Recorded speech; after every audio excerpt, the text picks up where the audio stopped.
আজ শিলংয়ের তৃতীয় দিন। এখন বাজে সকাল 8:30।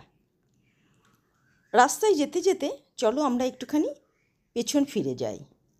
অর্থাৎ যেদিন আমরা ট্রেনে উঠেছিলাম সেদিন ছিল 8ই ডিসেম্বর। আমাদের নবদ্বীপ থেকে ট্রেন ছিল সকাল 9:42-এ, কিন্তু ভাগ্যের বিড়ম্বনা, সেই ট্রেন 2 ঘন্টা লেটে এসে দাঁড়ালো। 11:42-এ নবদ্বীপ স্টেশনে এসে ট্রেন পৌঁছালো। আমাদের ট্রেন ছিল পুরী কামাখ্যা এক্সপ্রেস। আমরা যথারীতি ট্রেনে উঠে বসলাম এবং রওনা দিলাম গৌহাটির উদ্দেশ্যে। গৌহাটি থেকে আমাদের যে গাড়ি আমরা বুক করেছিলাম সেই গাড়ি, অর্থাৎ 9 তারিখ সকাল 6টার সময় ট্রেন পৌঁছালে আমরা সেই গাড়িতে করে রওনা দিলাম শিলংয়ের উদ্দেশ্যে। দেখো রাস্তাটা কি অসাধারণ লাগছে না? দুদিকে কত বড় বড় গাছ, আর তার মাঝখান থেকে আমাদের এই গাড়ি ছুটে চলেছে। এসব জায়গায় শুধু মনে হয় 2 চোখ ভরে দেখি। কথা বলতে বলতে আমরা পৌঁছে গেলাম আমাদের প্রথম যে দর্শনীয় স্থান, অর্থাৎ যে পয়েন্টটা সেখানে। এখন আমরা যাচ্ছি এলিফ্যান্ট ফলসে।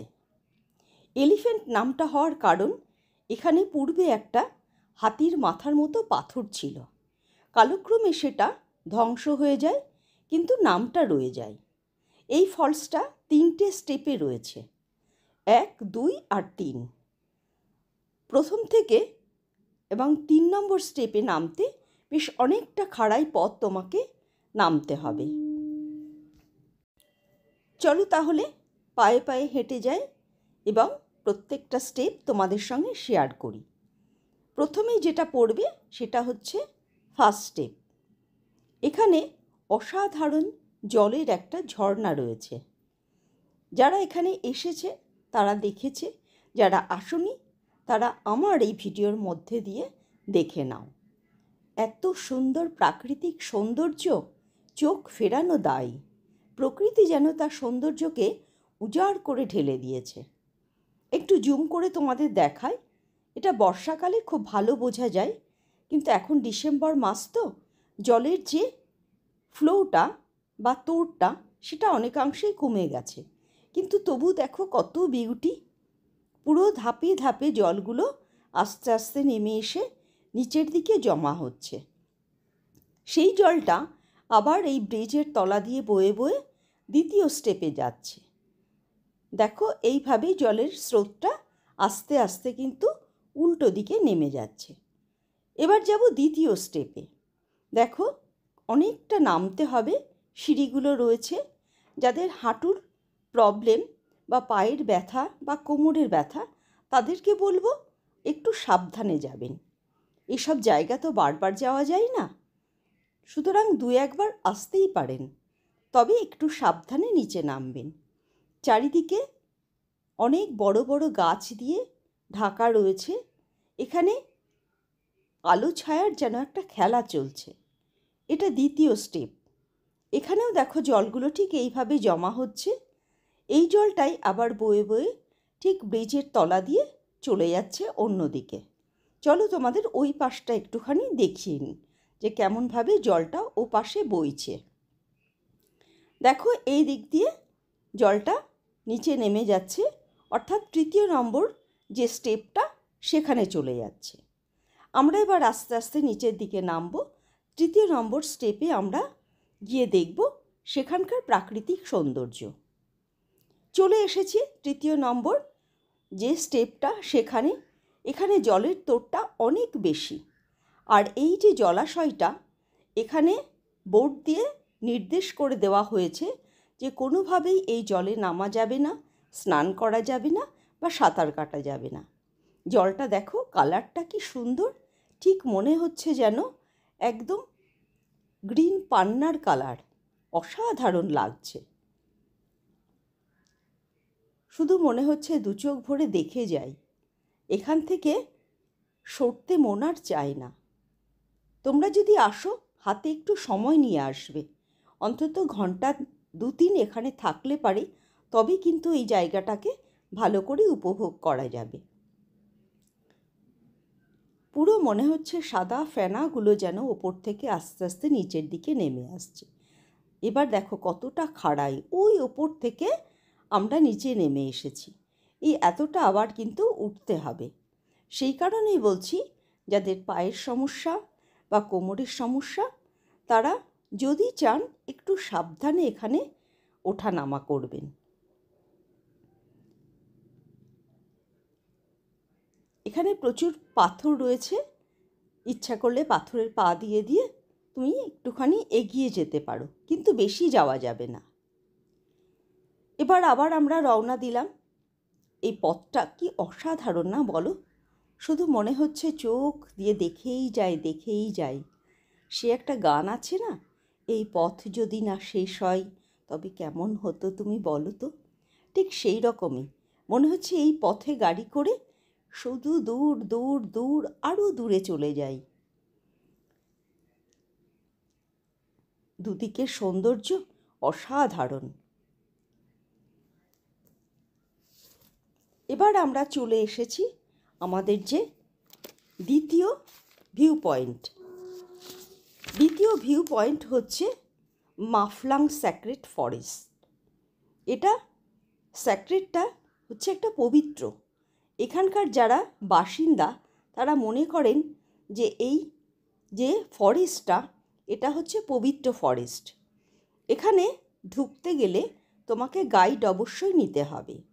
আমরা যখন প্রবেশ করলাম তখন সেখান থেকে টিকিট সংগ্রহ করার সঙ্গে সঙ্গে আমাদের গাইডের যে টাকাটা সেটাও কিন্তু ওখানে নিয়ে নেওয়া হলো। আমাদের যে গাইড ছিল সে অসাধারণ, এত সুন্দর করে আমাদের এখানকার পুরো বিষয়টাকে বুঝিয়ে দিল, আমরা খুব সহজেই সেই ব্যাপারটাকে বুঝে গেলাম। ওই দেখো দূরে ওই যে জঙ্গলটা দেখা যাচ্ছে, ফরেস্টটা দেখা যাচ্ছে, ওটাই হচ্ছে মাফলাং স্যাক্রেড ফরেস্ট। আমাদের গাড়ি বাইরে রেখে দিয়ে যেতে হবে, গাড়ি রেখে দিয়ে পায়ে হেঁটে ফরেস্টে ঢুকতে হবে। এই হচ্ছে গাড়ির স্ট্যান্ড, এখানে গাড়ি দাঁড়াবে এবং এখান থেকে নেমে আমরা হেঁটে চলে যাব টিকিট কাউন্টারে। সেখান থেকে টিকিট সংগ্রহ করে আমরা এগিয়ে যাব ফরেস্টের দিকে। হাঁটতে শুরু করেছি। সামনে বিস্তৃত মাঠ, বিশাল এলাকা নিয়ে মাঠটা, দূরে ওখানে ক্রিকেট খেলা হচ্ছে। আমরা সরাসরি চলে যাচ্ছি ফরেস্টের দিকে। বেশ অনেকটাই হাঁটতে হয়েছে, রাস্তা থেকে ফরেস্টের ডিফারেন্সটা অনেকটাই। আমরা পৌঁছে গেছি ফরেস্টের সামনে। এবার আমাদের যে গাইড, আমাদের গাইডের নাম হচ্ছে দালাম। সে আমাদের বুঝিয়ে দিচ্ছে যে এই ফরেস্টে ঢুকতে গেলে কতগুলো নিয়ম মানতে হবে। প্রথমত এখানে কোনোভাবেই নোংরা করা যাবে না, আর যেহেতু এটা পবিত্র একটা ফরেস্ট তাই এখানে কোনো গাছ থেকে ফল পাতা এগুলো ছেঁড়া যাবে না। তুমি গাছে হাত দিয়ে স্পর্শ করে দেখতে পারো, কিন্তু কোনো কিছু ছিঁড়তে পারবে না। যদি নিচে কোনো ফল বা পাতা পড়ে থাকে বা শুকনো কাঠের টুকরোও পড়ে থাকে সেটাও তুমি হাত দিয়ে তুলতে পারবে না। এরকম নিয়ম এখানে রয়েছে, সেগুলোই আমাদেরকে বুঝিয়ে দেওয়া হচ্ছে। আমরা এখানে আর একটা চমকপ্রদ বিষয় পেয়ে গেছি, সেটা ভাগ্যক্রমে। সেটা হচ্ছে ক্যানেডিয়ান সিঙ্গার ব্রায়ান অ্যাডামসকে। তিনি শিলংয়ে আগের দিন রাত্রে প্রোগ্রাম করেছিলেন এবং পরের দিন মানে আমরা যেদিন এসেছি সেদিন উনি এসেছেন এই আশেপাশে যে ভিউ পয়েন্টগুলো আছে সেগুলো দেখতে। সেই সুবাদেই আমাদের সঙ্গে ওনার দেখা হয়ে গেল।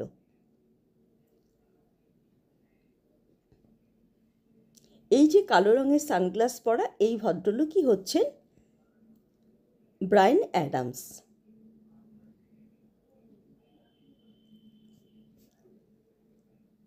এই যে পাথরটা দেখছো, এই পাথরটা কিন্তু ইনাদের কাছে পবিত্র পাথর। এগুলোকে মনোলিথ বলা হয়।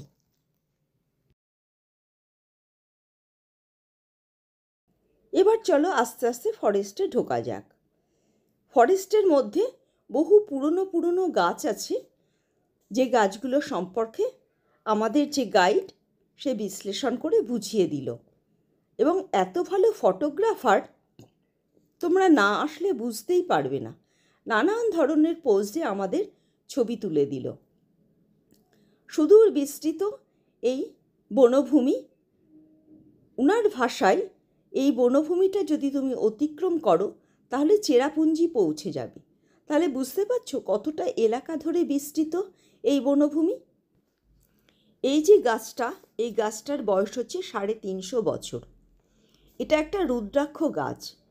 এই গাছের একটা অদ্ভুত বৈশিষ্ট্য আছে।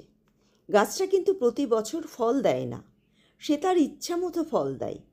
কখনো বছরে একবার দেয়, কখনো হয়তো এক বছরে একবার দেয়, কখনো আবার 5 বছর অন্তরও ফল দেয়। এই গাছটাকে ওরা পবিত্র বলে মানে। আমরা সকলেই এই গাছটাকে প্রণাম করলাম। এটাকে শিবজ্ঞানে পুজো করা হয়।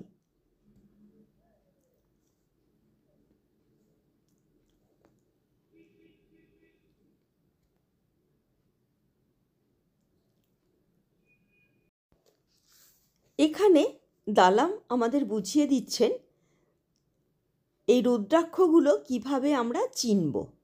অর্থাৎ বলে না তিনমুখী, দুমুখী, একমুখী, এই ধরনের সেই রুদ্রাক্ষটাই উনি বুঝিয়ে দিচ্ছেন যে কেমনভাবে বুঝতে হবে। এটা একটা পাইন গাছ, এটা বহু পুরনো কিন্তু খুব রেয়ার। এই গাছ সব জায়গায় দেখা যায় না। দেখো কত বড় আকৃতির, মনে হচ্ছে যেন আকাশকে দুহাত দিয়ে ছুঁতে চলেছে। এগুলো হচ্ছে এক ধরনের মাশরুম, তবে এগুলো বিষাক্ত, এগুলো খাওয়া যায় না। এর ভ্যারাইটি রয়েছে, নানান ধরনের আকৃতি রয়েছে, কালার রয়েছে, সেগুলোই আমাদের উনি দেখালেন। এটা হালকা ব্রাউন কালার, আরও ওপাশে গেলে আর একটা দেখা যাবে। এটার দেখো আর এক ধরনের ফিগার রয়েছে, এটা হচ্ছে একটু বেগুনি বেগুনি ধরনের। আরও এপাশে আর একটা রয়েছে, সেটা প্রায় বলা যায় ব্ল্যাক কালারের। এগুলো সবই বিষাক্ত মাশরুম।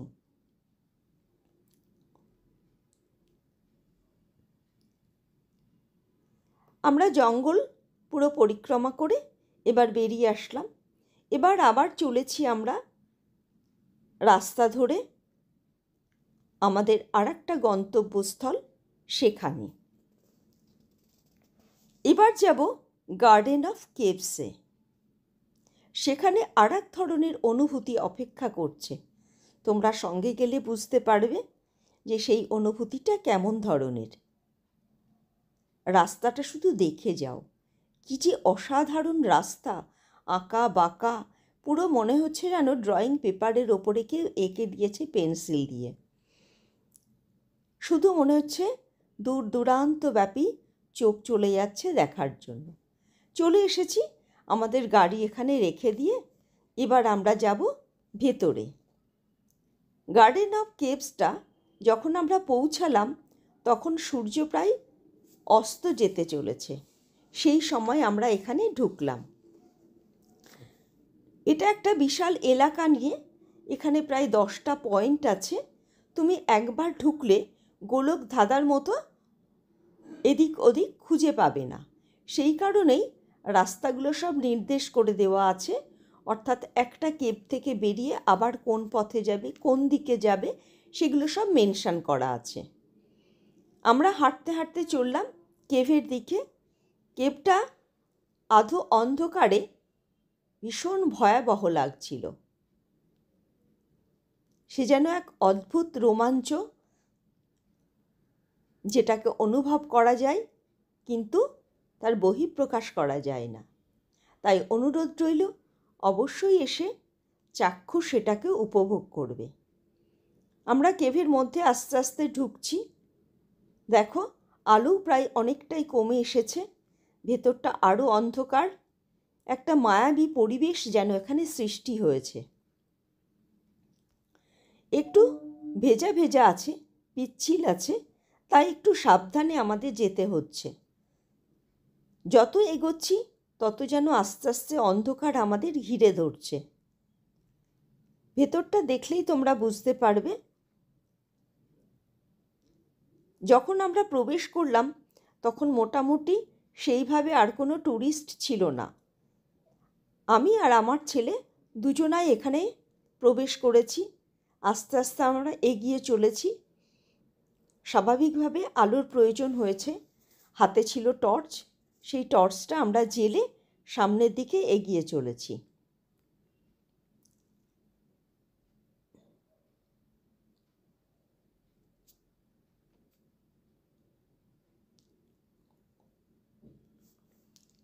কি ভয় ভয় লাগছে?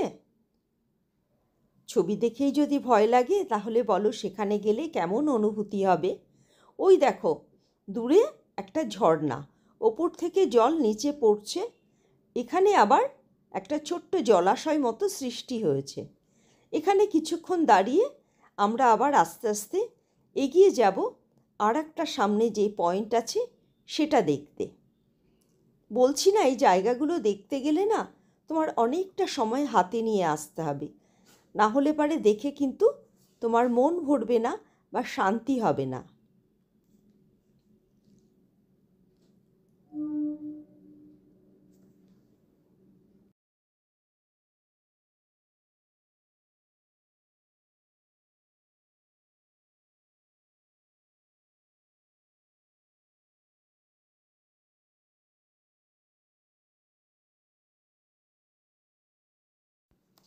এবার চলেছি আর একটা পয়েন্টে।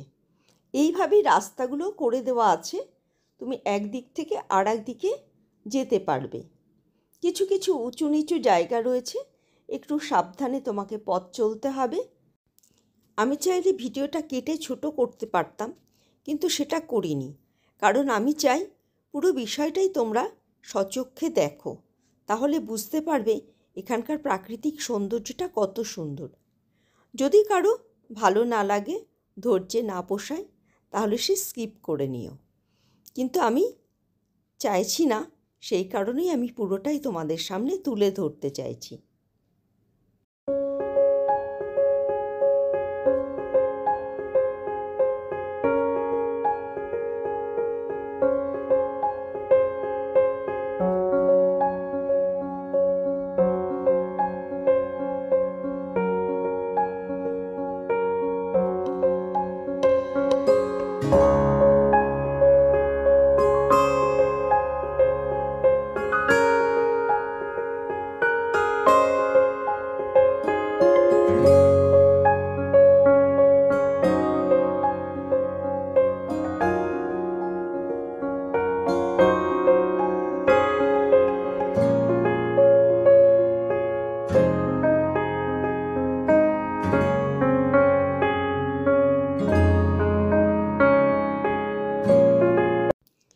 এবার প্রবেশ করছি আর একটা কেভে।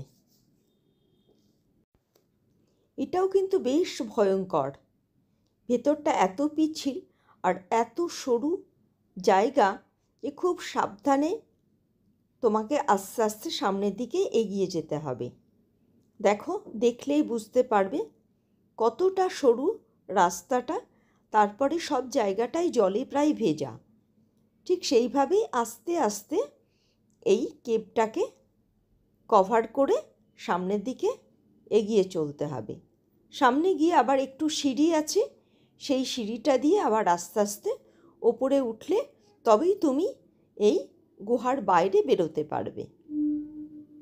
সিঁড়িগুলো বেশ খাড়াই রয়েছে, খুব সাবধানে যেতে হবে, সুতরাং সময় হাতে নিয়ে তবেই কিন্তু এইসব জায়গায় প্রবেশ করতে হবে। দেখো কতগুলো সিঁড়ি রয়েছে আর কতটা খাড়াই, আর বেশ অনেকটা কিন্তু ওপরে যেতে হবে তোমাকে। অবশেষে পৌঁছালাম। এবার যাব আর একটা পয়েন্টে। এটা একটা ঝর্ণা, ওপর থেকে জল পড়ছে, সেই জলটাই আস্তে আস্তে নিচের দিকে বয়ে চলেছে। পাশ দিয়ে রাস্তা আছে, সেটা দিয়ে হেঁটে পাথরের তলা দিয়ে তুমি ওদিকে যেতে পারো। তবে যেটা দেখলাম আপাতত ওখানে বন্ধ করা আছে, এখন আর ওখানে যাওয়া যায় না, আগে ওখানে যাওয়া যেত। এই সামনেরটুকু দেখে তোমাকে ফিরে আসতে হবে। দেখো কত উঁচু থেকে ঝর্ণাটা নিচের দিকে পড়ছে। আর ওই দেখো দূরে ওইখানে বাঁশ দিয়ে ব্যারিকেড করা আছে, অর্থাৎ ওদিকে আর যাওয়া যাবে না।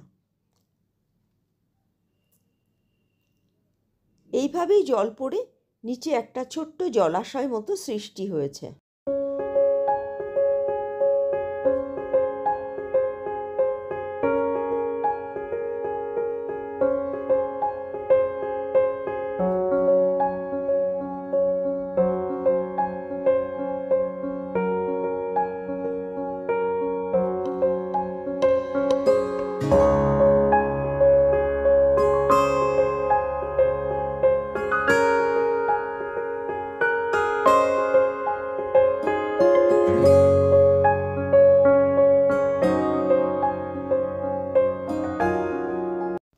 এবার এলাম আর একটা ভিউ পয়েন্টে।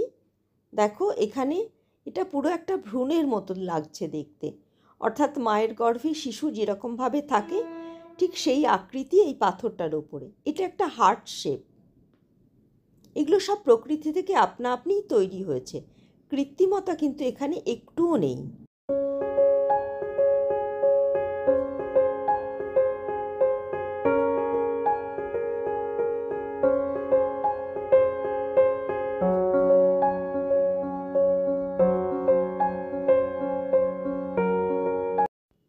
চলো তাহলে আজকের দিনের মতো আমাদের মোটামুটি অনেকগুলো ভিউ পয়েন্টই দেখা হলো।